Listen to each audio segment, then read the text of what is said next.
Kalian harus simak video ini, teman-teman. Kamu pasti sependapat dengan saya.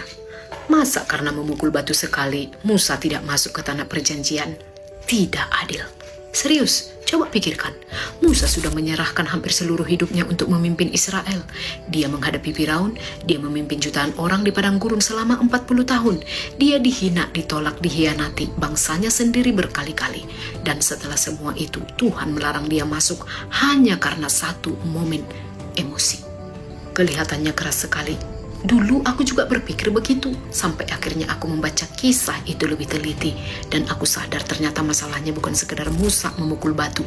Masalahnya adalah apa yang sedang terjadi di hati Musa saat itu.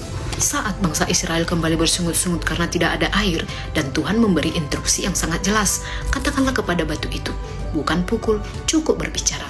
Tetapi Musa datang dalam keadaan marah, dan perhatikan kata-katanya. Apakah kami harus mengeluarkan air bagimu dari batu ini?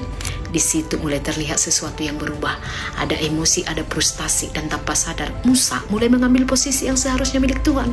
Lalu Musa memukul batu itu 2 kali, dan yang menarik, air tetap keluar, mujizat tetap terjadi.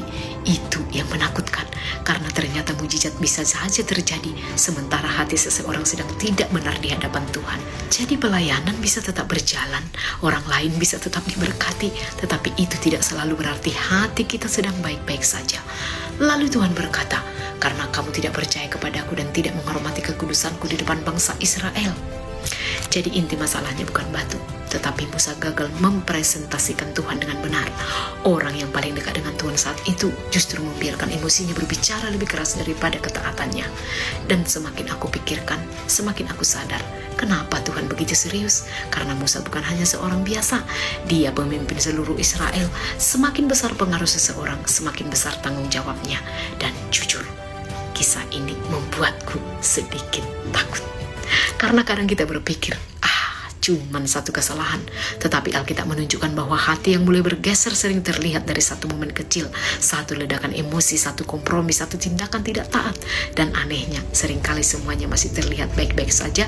Setelah itu, air tetap keluar dari batu. Tetapi Tuhan melihat lebih dalam daripada hasil luar.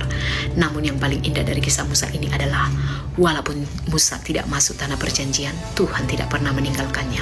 Di akhir hidupnya, Tuhan sendiri yang membawa Musa naik ke gunung untuk melihat tanah itu dari jauh. Bayangkan, Tuhan tetap berjalan bersamanya sampai akhir. Dan sekarang aku mengerti kisah Musa bukan tentang Tuhan yang kejam. Ini tentang betapa kudusnya Tuhan dan betapa pentingnya taat bahkan dalam hal yang terlihat kecil sekalipun.